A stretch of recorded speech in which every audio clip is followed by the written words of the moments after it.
Começando o Primocast, o podcast oficial do Primo Rico. No programa de hoje vamos... o cara me zoa da minha energia, gente. Ele fica me zoando. Ele se aposentou do trabalho dele, ele fica me zoando aqui. Eu aposentei do trabalho de host. A gente começou 2023 assim, eu acho que 2024 o Thiago vai aparecer às vezes. Isso. Então, no programa de hoje vamos contar a história de Luiz Barsi. O Barsi que a gente já gravou, a gente já fez alguns episódios sobre ele. O investidor mais icônico do Brasil, ele que chegou a ser o maior investidor pessoa física também do país, né, cara? caraca. Então, assim, um grande marco. O cara realmente é Que uma não é o referência. segundo, não é o terceiro, é o maior. Exato. É o maior. Exatamente. Então, a gente vai falar um pouquinho da história do Barsi aqui, baseado no livro O Rei dos Dividendos, livro que lançou aqui recentemente do Barsi. Livro que tá um sucesso de vendas aí, tá todo mundo comprando. Não, no final eu de vou ano. lá na Livraria Cultura do JK, tem lá. Só dá o Barsi. Primeiro, é só o Barsi. Todo lugar que eu vou, tá lá. Primeiro, Barsi. primeiro. Tá na vitrine, tá não sei onde. Pá, tá bombando, cara. Muito bom. E Que para legal. estar com a gente aqui nesse episódio muito especial, estamos com a Louise Barsi, embaixadora da metodologia Barsi, economista, investidora na Bolsa desde os 14 anos, pô, foda, e sócia e fundadora da AGF.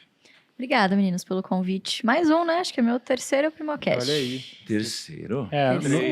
No final do Primocast você pode escolher a música. A gente fez um de dividendos, fizemos um de dividendos com a Louise, fizemos um Com o Barsi. com o Barsi, É verdade. lá no escritório Esse é do o terceiro. Barsi, É verdade. e agora esse daqui. Isso mesmo. Certo? Muito Então, bom. Deixa eu só te interromper aqui com uma história que tem no livro que eles foram colocados para fora de casa. Tem um negócio Foram. assim Foram, pelo antes, bisavô. né? Exato. Não, mas ela ainda tá com o Barsi de 6 anos de idade.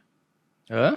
Você tá no Barsi de 6 anos Não, de mas idade. isso aí mano. foi antes. Isso foi antes. Foi quando o Logo, pai faleceu, logo já que foi o, antes, logo aqui, que foi o meu antes disso. avô... 6 isso. anos de idade. Logo que o meu avô faleceu, o meu bisavô virou e falou, olha, é o seguinte,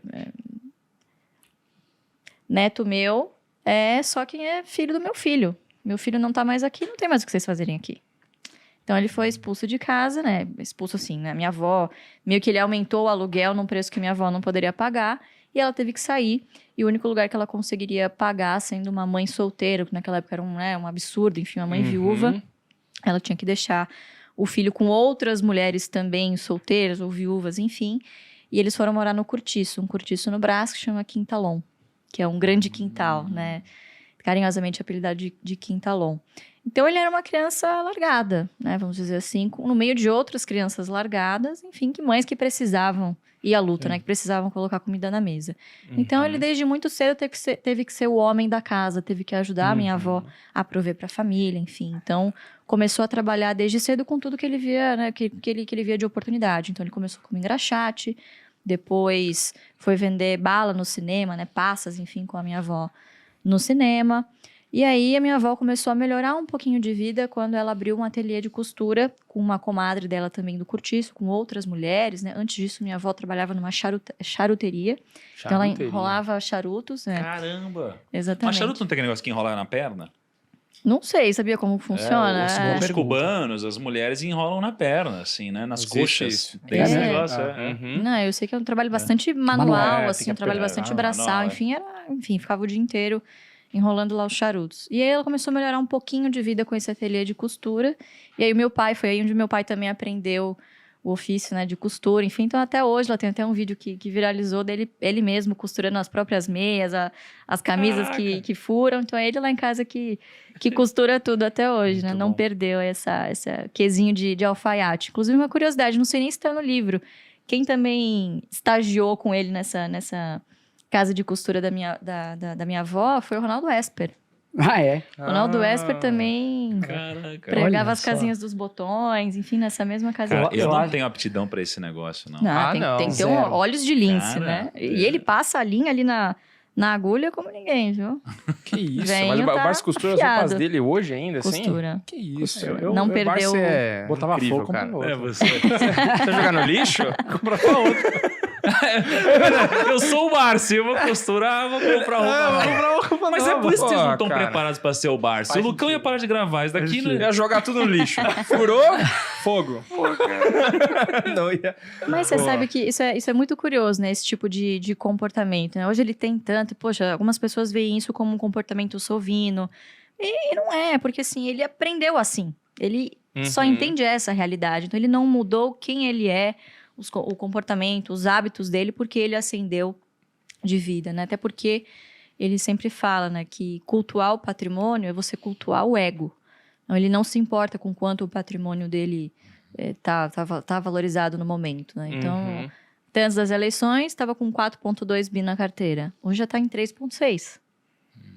Quer dizer, se ele fosse se importar com essas oscilações de mercado, estaria louco, né? Principalmente aqui no Ele Brasil. enxerga que é muito mais uma consequência do que um objetivo. Do que um objetivo, exatamente. E que o Barça ele também tem um ponto de vista diferente também, não tem? Porque as pessoas olham muito para isso. Ó, eu tenho 4,2, eu tenho 3,6. Todas as vezes que eu falei com o Barça, já não sei quantos anos, é sempre quantas ações eu tenho. Não tanto para quantas ações eu tenho, quanto de dividendo eu ganho por ação. Então é uma lógica diferente, né?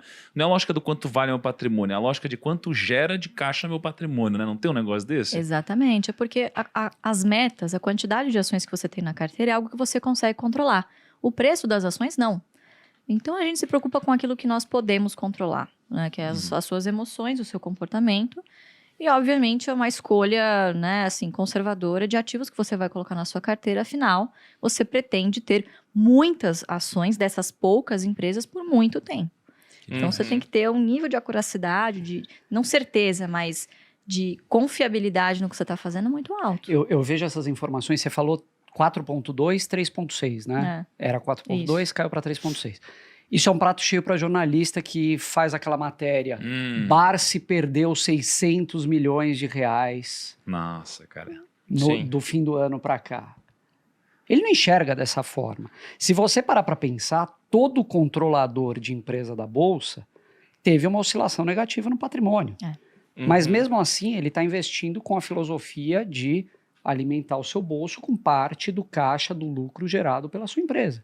É simplesmente igual. Mas esse aqui é um exemplo, a lista de bilionários da Forbes, por exemplo. Nossa. Quantos que não apareceram pela primeira vez por causa de IPO, por exemplo, e provavelmente na lista desse ano estarão de fora. De repente some, né? É aquele print rápido, né? Você tira o print, guarda, a lista Tira, muda muito. quadra, eu tenho esses prints na minha carteira também. Eu tenho uns prints assim também. Você fala, Eu não nossa, gosto de fica visual. bonito na foto. Mas e aí, tava lá o Barsi, aí ele começou a trabalhar, começou a evoluir. Isso. Como é que foi indo E depois uma das disso? coisas inegociáveis na casa da minha avó era estudo. Ela falou, sim, você vai trabalhar, você vai me ajudar, mas estudar você não vai ser desses garotos que só vai ficar na rua e não vai ter futuro, né? Então, a única maneira de prosperar é através do estudo, o que ela mesma não teve, né? Então, ela sempre fazia questão de que ele estudasse. Ela conseguiu um acordo, inclusive, numa escola perto da charutaria, enquanto ela estava trabalhando nessa fábrica.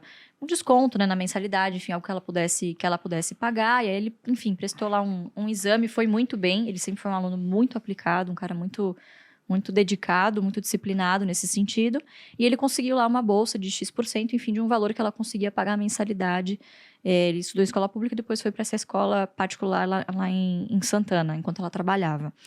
E aí, enfim, os estudos foi onde ele se encontrou, principalmente na contabilidade. Mas Então, quando foi de estudos, era um estudo assim, estudar no colégio ou era estudar isso, coisas alguma coisa do específica? colégio, naquela época, né? Ainda o curso técnico de contabilidade, ele meio que você já saía formado do ensino médio, meio que já pronto para uma profissão. Né? Então, É que dava para fazer o ensino médio e técnico Isso, o junto, ensino né? médio e o Exatamente. técnico junto, exatamente. Inclusive, até 2015, isso até contava como uma graduação. Hoje não conta mais, né? Você precisa fazer a graduação em si.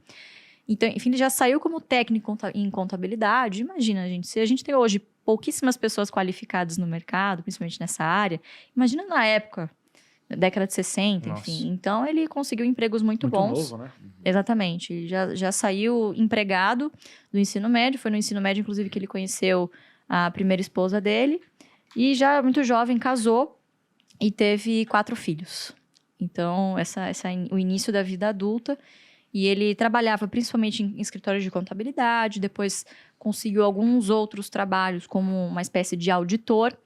E aí ele acabou entrando na faculdade de economia, foi conhecendo outras pessoas, foi fazendo networking e as portas foram se abrindo também, né? E aí, enfim, ele trabalhava com o que ele conseguia. Ele tinha alguns bicos também como professor, então ele estudava e, enfim, ajudava os outros alunos que não iam tão bem, né? Enfim, em recuperação, enfim. E aí ele conseguiu uma vaga de professor substituto, enfim. Então, tudo que ele conseguia encontrar para conseguir múltiplas rendas, ajudar em casa, lembrando, né, que ele tinha já era casado, já tinha filhos, ele ia fazendo. Enfim, aí foi prosperando de vida, até que ele começou a só dar aulas e ficar com o emprego de auditor. E nisso ele começou a ter um contato maior com bolsa, porque ele auditava algumas empresas de capital aberto, como a CESP. Então, um dos colegas dele que fez faculdade de economia com ele trabalhava nessas empresas públicas, enfim, indicou, né, para fazer esse trabalho de controladoria, enfim, meio que controller. Ele aprovava algumas contas de algumas empresas de energia e de saneamento do estado, do município, ele prestava esse serviço. Mas ele não se encontrava ali, ele falou, eu não sirvo para ser esse tipo de prestador público, eu quero ter uma vida tranquila no futuro, mas não depender do Estado. Porque eu já vou depender do Estado no futuro, né? Por conta da aposentadoria, eu não posso fazer isso, então eu preciso encontrar um caminho. O cara já previu que o Estado já não ia sustentar lá atrás, que naquela Pois é, época mas- nem era uma dor de cabeça naquela época. Já era uma dor de Já cabeça, era? porque o INSS, de fato, como a gente conhece hoje, ele foi instituído, de fato, com a Constituição de 88. Na época, você não tinha uma contribuição social, né? Era muito mais algumas contribuições sindicais que funcionavam como uma espécie de fundo, Meu Deus. ou você poderia contribuir para os fundos de previdência privada. Fundos de previdência privada existem desde a época do Império, né? Principalmente para o funcionalismo público. Então, naquela época, tinha a Montepio da família militar, todas as famílias que tinham alguma certa condição contribuíam para esses tipos de fundos de previdência privada. E ele sempre fazia as contas, falava, pô, isso aqui não bate, isso aqui não é bom. Eu não me sinto confortável em entregar o meu dinheiro, o dinheiro do meu futuro, para um gestor que eu nem sei, nem tenho a visibilidade do que ele está fazendo com esse dinheiro, né? Então, ele começou a estudar outras formas de como fazer esse dinheiro render, vamos dizer assim.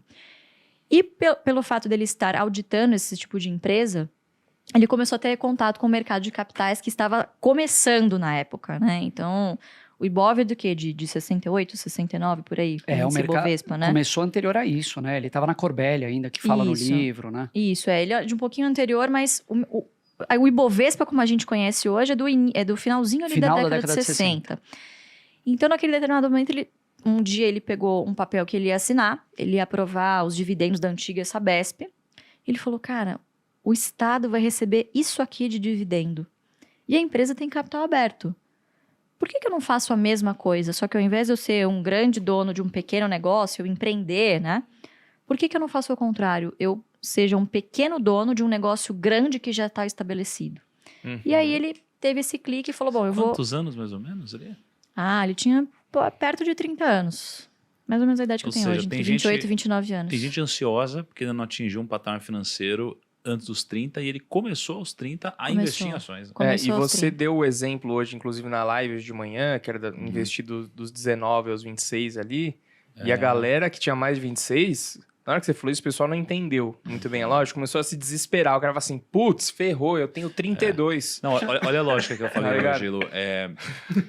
Você tem duas pessoas. Uma, ela começa a investir desde cedo. Ela começa a investir desde os 19 anos e investe até os 26 anos de idade. Ela investe R$2.000 por mês. Uma outra pessoa não investe nada nessa idade porque está só curtindo a vida. Aí essa pessoa que está só curtindo a vida, quando bate os 26 anos completos, ela fala assim, putz, eu preciso começar a guardar grana. E aí ela investe dos 26 anos até os 65 anos de idade, R$2.000 por mês. Aquela pessoa que começou a investir dos 19 aos 26, ela fala assim, putz, eu não vou mais investir. E não investe mais nada, nunca mais, até os 65 anos de idade. Com rendimento de 10% ao ano. Uma investiu dos 19 aos 26, 8 anos investindo. A outra dos 26 aos 65, 40 anos investindo. Quem vai ter mais dinheiro? Você pensa, naturalmente, você pensa que é a pessoa que aportou aí por mais 40 tempo. anos. Sim. Né? Mas no final das contas, a pessoa que aportou por 40 anos, ela vai ter mais ou menos 900 e poucos mil reais. A pessoa que investiu durante 8 anos e depois não mexeu mais e deixou rendendo, essa pessoa vai ter mais de R$1 milhão. Então é muito importante começar cedo. O tempo, né? O O tempo. Então assim, tem gente que está ouvindo o podcast agora e isso daqui mostra o seguinte, mostra que o Barsi é o número 1 do Brasil. Ele começou aos 30, cara.